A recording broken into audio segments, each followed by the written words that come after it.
So here's some real world clips of the kinds of situations you get with flickering lighting. Let's have a look at this. If we play this, you can see this is some fast motion. It's about 250 frames a second of some blueberries being tossed, but you can see the LED lighting in the background is flickering because it's pulse wave modulated, because it's a new style dimmer, which unfortunately turns to flicker when you try to record slow motion. And this is mixed lighting. This is an example of just playing the guitar on a super slow-mo on a DJI device. Not only is it noisy, but it's flickering. And this is the worst. This is shooting NTSC 30 frames a second at higher shutter under PAL lighting, and you can see the 50 hertz strobing effect. I mean, that is pretty terrible. And if somebody gave you a shot like this, you'd basically just say, look, I can't use it. But can you use it? And that's the question I wanted to look at today. Of course, it's never going to be as good as just getting a decent camera and shooting properly, but could you save it from flicker and a little bit of the noise? I guess we're going to find out. So we're going to fire up Neat Video, and we're going to just go, well, let's try that as our noise reduction area. Yep, it's saying it's relatively good. So we'll build a profile from that just to get our noise profile. If we go into our Justin preview, we can maybe just bump up the temporal, which is more frames, so it uses more frames. And we're not that interested about reducing the noise. I can see the difference between the two is there is a bit of noise in there, so we may as well reduce that a bit. But what I'm really worried about is this flickering effect that I'm getting on the video. So what I'm going to try to do is on my local, I'm going to basically analyze it first, and I can see as I turn this up that it allows me to see where my flicker is. So if I now just hit preview on that, and you can watch a bouncing preview of 10 frames, and it's almost too good to be true. Let's have a look at a proper render. And this is our result. And look at that. That is a super complicated operation. It's got objects that are moving through the frame, things that were flickering. There was mixed lighting, so only areas were flickering where the other areas were constant. If you were to try to manually deflicker this, I did. I did deflicker this shot. It took me about half an hour, and that's done it perfectly. Unbelievable. Let's have a look at this bowl. It's got the same kind of issue on it. It's got that flickering light. Maybe, though, we can just copy the Neat Video settings from the previous version and just flow with them. So we'll see what that does. And there won't really be any spatial artifacts. So spatial is anything to do with a single frame. Temporal is what happens over time, and because this is something happening over time, I mean, we can do that little thing again that looks at the areas that are changing versus being constant. And I can see, yeah, they are the areas that are flickering. Yeah, oh, there is a little bit of flickering here. But gee, I mean, maybe if we crank that up a little bit. No, it's got it. It's got it. It's removed it. Oh, yeah. So there we go. And again, if we want to preview that properly. And look at that. That is, I mean, apart from the fact it needs stabilizing, that's bang on. That is a perfectly flicker reduced shot. Wow. Look at it before compared to what it is now. I mean, you compare the two, it's not comparable. It's just one's not usable, the other one's usable. But this is the one I really want to look at. Oh my God. This is just, yeah. This is reminiscent of a documentary that I shot where it was very low light and it was hard to work with. So we're just going to, like, you've probably seen the noise reduction. I'm assuming if you've seen this video, you're more interested in the flicker reduction than you are the noise reduction. But we'll try to reduce the noise anyway, just because it's there and it's terrible and it needs to go. It's probably, again, I tend to be a little bit, yeah. So I'm going to crank that right the way up, and I will pull down the noise reduction a bit. We'll leave a little bit in there, like, you know, it doesn't have to all go.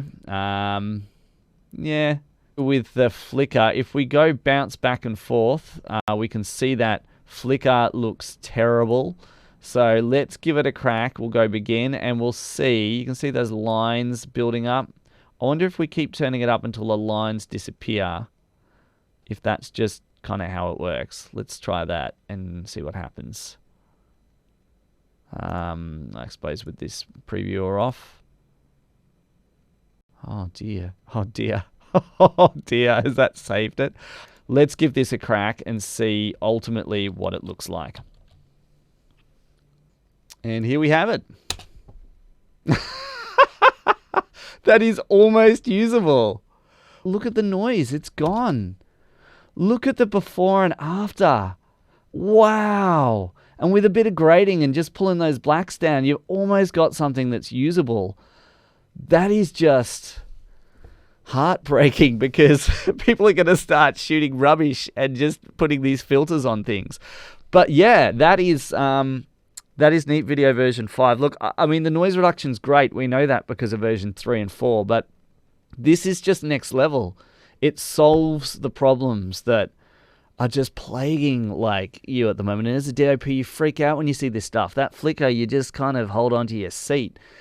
So is Neat Video version 5 worth buying? In my opinion, it's critical. It's not even a question. I was on version 3 and I went to 5, and it's just hands above, especially on the noise reduction. But having this light deflicker is critical, because you come across it. You get to a set sometimes and you shoot and you can't turn off the house lights. And the house lights are on freaking dimmers, and they're doing flickering crazy stuff, and the client wants to shoot in slow motion and you want to do all this stuff.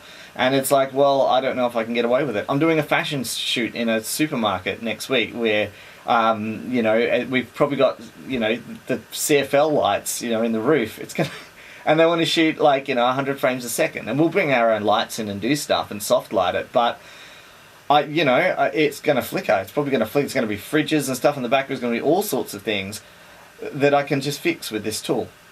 Now, there is a few interesting things to do with professional versus consumer input.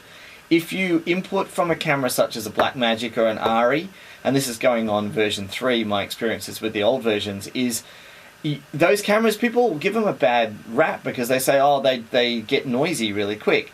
Well, no, not compared to the consumer gear. Like what I'm shooting on now is an old just Nikon SLR, or you know, even something like an FS5, or certainly the entry level Sony and Panasonic cameras. They do noise reduction in the camera, and they do a lot of the tricks that Neat Video is doing in the camera, but they don't really do it as well. And in fact, if you could turn off noise reduction and record on a better quality recorder, you could probably get better low light performance out of them doing post-production noise reduction just with Neat Video. And that is what the Blackmagic and the ARRI and even the Red cameras sort of give you the flexibility for. They record big files with a lot of information. When you start getting noise, it's very pure noise that you can reduce in a quite sophisticated way with temporal options, especially in Neat Video. And the picture you're going to get out of them is really going to surpass what you would get with what you would consider to be a clean image out of something that's cheating the image. You know, even an A7S, I mean, it's a bit different because it's back side illuminated, which means it's a pre-flashed sensor array, which is effectively pushing your grey levels and black levels sort of up, and then it's pulling them back in a grading session. But, you know, even with that, I mean, you're doing a fair bit in camera before you get to your post-production phase. So yes, you can take some cameras that extra level, but most cameras, I was surprised with this DJI pocket camera that it was reducing the noise as good as it did. And I think it was because I was shooting in the 4K mode and it doesn't do as much noise reduction. And I think it just left enough in there, you know, along with detail, that you could pull that extra little bit. So it just goes to show you can't tell until you try and experiment. And I think that's the thing, is to try and experiment. And if it means you can shoot that documentary or shoot that commercial or do that you know, particular project or film and get away with a bit of noise in there, and because you don't have time to light it perfectly, or maybe you want to go with candlelight or something like that, it means that you can do those shots and get away with it. And if there happens to be a little bit of flickering light in the back of a few scenes, you can now fix that too. And there's more to Neat Video than I've shown you here, like tons more. There's scratch and dust removal and speckle removal. One of the clips I forgot to de-speckle, you'll actually see it speckly, which does happen sometimes with the noise reduction. But there's so much this new version does that it's a $70 US upgrade from version 2. It just doesn't make sense not to have it. I mean, if you don't have Neat Video, and you've ever dealt with video noise, just get it. Even if you've got it in some other tools, it's just spectrally and temporally very clever, and the best technology that I've seen. And I've seen quite a lot of solutions, but very few come to the charm and wonder of Neat Video when it comes to saving a shot.